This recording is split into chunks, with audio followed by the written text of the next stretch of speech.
इस वीडियो में हम कोशिका टॉपिक के उन प्रश्नों को पढ़ेंगे जो अक्सर एग्ज़ाम में पूछे जाते हैं। जिन प्रश्नों को हम पढ़ेंगे उनमें से अधिकांश प्रश्न किसी न किसी एग्ज़ाम में पूछे गए हैं।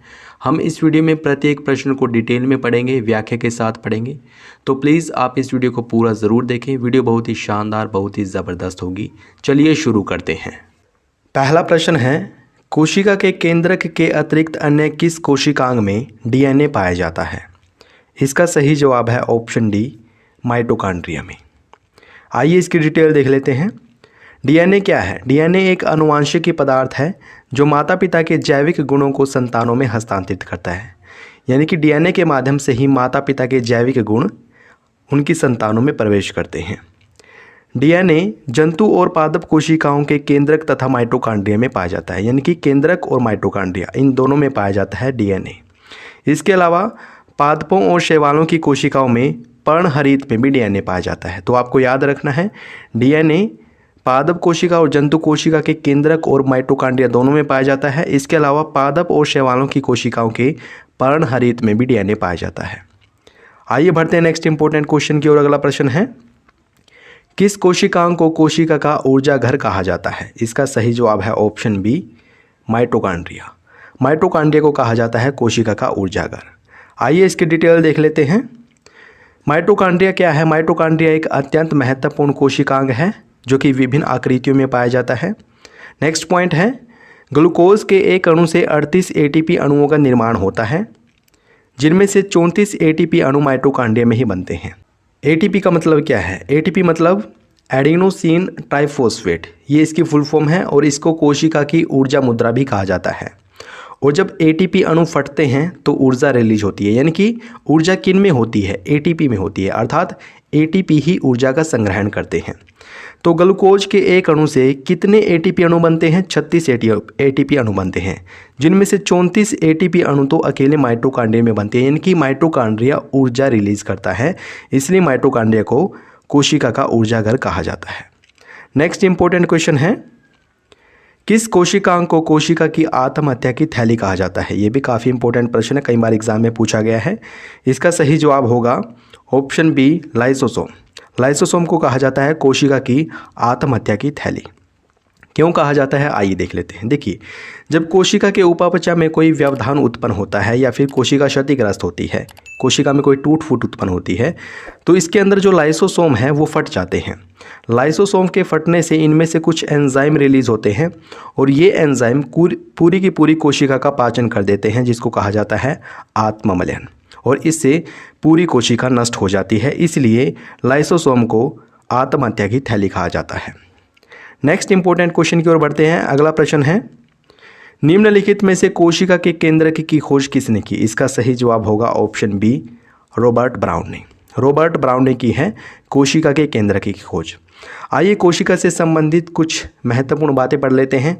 कोशिका के जो कोशिकांग हैं उनकी खोजों से संबंधित एग्जाम में कई सारे प्रश्न बनते हैं। आइए उनके बारे में देख लेते हैं। देखिए, कोशिका की खोज किसने की है? रॉबर्ट ब्राउन ने।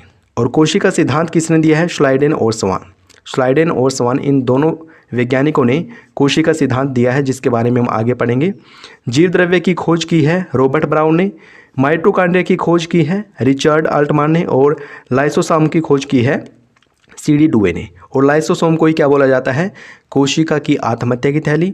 और माइटोकॉन्ड्रिया को क्या बोला जाता है? कोशिका का रसोई घर, कोशिका का ऊर्जा घर। आइए कुछ अन्य महत्वपूर्ण खोजों के बारे में जान लेते हैं। केंद्रक की खोज की है रॉबर्ट ब्राउन ने। जीव द्रव्य का नामांकन पुरकिंजे ने किया है। जीव द्रव्य की खोज की थी रॉबर्ट ब्राउन ने, लेकिन जीव द्रव्य का नामांकन किसने किया है? पुरकिंजे ने। गोल्जी काय की खोज कैमिलो गोल्जी ने की है। राइबोसोम की खोज जीई पैलेडे ने की है, इसके बारे में भी हम आगे पढ़ेंगे। और कैमेटो की खोज फ्लेमिंग ने की है, इसके बारे में भी हम आगे जानेंगे।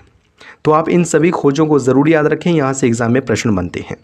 नेक्स्ट इंपॉर्टेंट क्वेश्चन है, किस जीव की कोशिकाओं में कोशिका भित्ति नहीं पाई जाती? इसका सही जवाब होगा ऑप्शन बी, मानव में। यानी कि मानव की कोशिकाओं में कोशिका भित्ति नहीं पाई जाती। तो क्या पाया जाता है? कोशिका झिल्ली पाई जाती है। आइए इसकी डिटेल देख लेते हैं। कोशिका भित्ति सेल्यूलोज की बनी होती है और ये पारगम्य आवरण की है। यानी कि ये कोशिका के चारों ओर एक पारगम्य आवरण बनाती है। इसका मतलब ये है कि इसमें से कुछ पदार्थ अंदर या बाहर आ जा सकता है।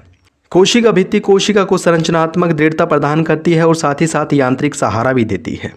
कोशिका भित्ति पादप कोशिका, कवक कोशिका, शैवाल कोशिका और जीवाणु की कोशिकाओं में पाई जाती है, लेकिन जंतु और प्रोटोजोआ की कोशिका में कोशिका भित्ति नहीं पाई जाती। इनकी कोशिकाओं में कोशिका झिल्ली पाई जाती है। आइए बढ़ते हैं नेक्स्ट इंपॉर्टेंट क्वेश्चन की ओर। अगला प्रश्न है, निम्नलिखित में से कौन सा कोशिकांग पादप कोशिका में पाया जाता है परंतु जंतु कोशिका में नहीं पाया जाता? इसका सही जवाब होगा ऑप्शन ए, हरित लवक। हरित लवक पादप कोशिकाओं में तो पाया जाता है लेकिन जंतु कोशिकाओं में नहीं पाया जाता। आइए इसकी डिटेल देख लेते हैं।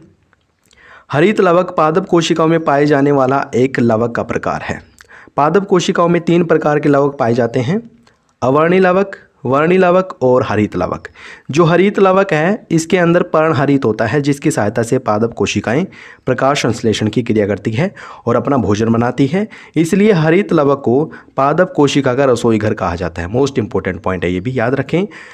पादप कोशिकाओं का रसोई घर किसे कहा जाता है? हरित लवक कोशिका को, हरित लवक को कहा जाता है। नेक्स्ट इंपॉर्टेंट क्वेश्चन, मानव शरीर की किन कोशिकाओं में माइटोकॉन्ड्रिया नहीं पाया जाता? काफ़ी ज़्यादा इंपॉर्टेंट प्रश्न है ये भी, और इसका सही जवाब है ऑप्शन बी, लाल रक्त कोशिकाओं में।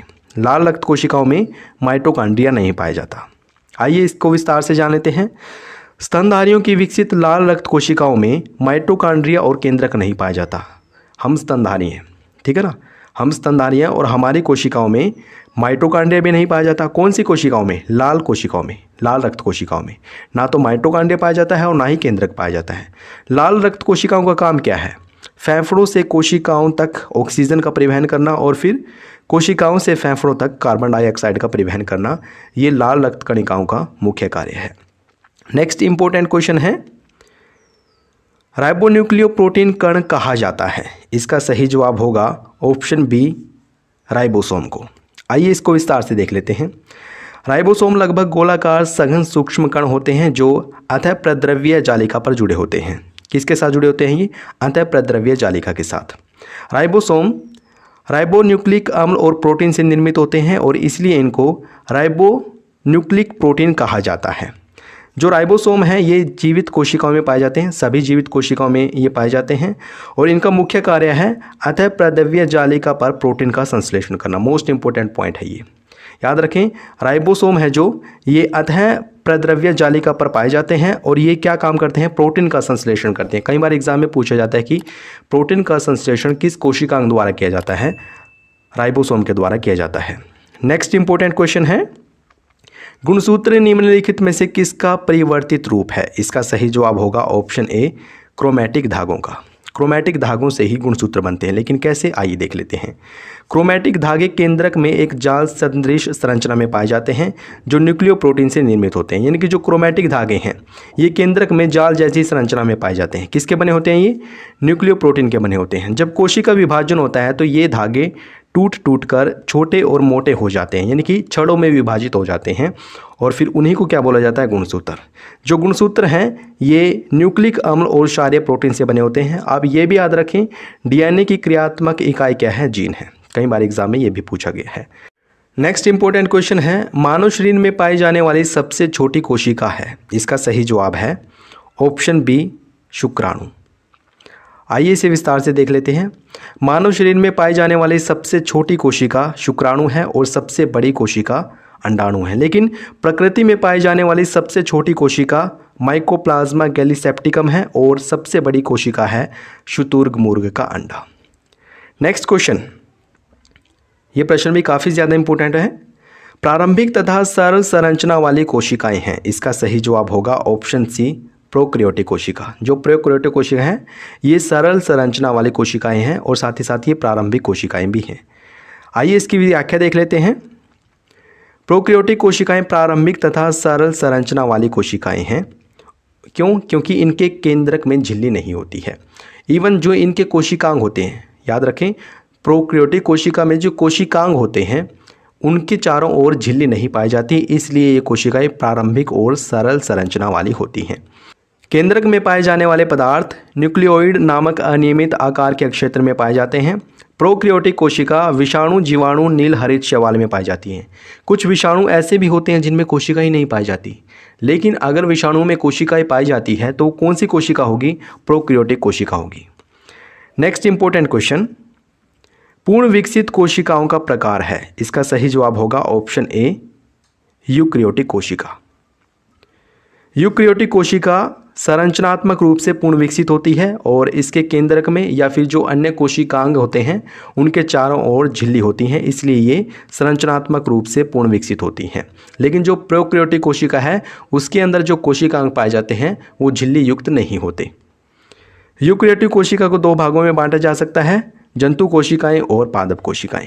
आइए देख लेते हैं नेक्स्ट क्वेश्चन, कोशिका का जीवित अंश जीव द्रव्य कहलाता है, इसमें शामिल किया जाता है। इसका सही जवाब है ऑप्शन डी, कोशिका द्रव्य, केंद्रक द्रव्य या फिर अन्य कोशिकांग। ये सब के सब जीव द्रव्य में शामिल है। आइए इसकी व्याख्या देख लेते हैं। जीव द्रव्य जीवन का भौतिक आधार है और इसके अंतर्गत कोशिका द्रव्य, केंद्रक द्रव्य तथा अन्य कोशिकांग पाए जाते हैं। नेक्स्ट इंपॉर्टेंट क्वेश्चन, कोशिका झिल्ली बनी होती है। इसका सही जवाब होगा ऑप्शन डी, ए और बी दोनों, यानी कि प्रोटीन और लिपिड इन दोनों से बनी होती है कोशिका झिल्ली। आइए इसकी डिटेल देख लेते हैं। कोशिका झिल्ली को प्लाज्मा झिल्ली भी कहा जाता है और यह लिपिड तथा प्रोटीन की बनी होती है। यह कोशिका द्रव्य की बाहरी परत है जो कि लचीली होती है।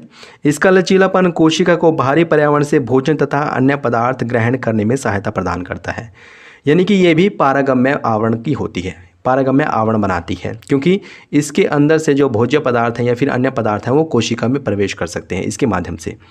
और इस प्रक्रिया को कहा जाता है एंडोसाइटोसिस। और एंडोसाइटोसिस प्रक्रिया के माध्यम से ही अमीबा अपना भोजन करता है।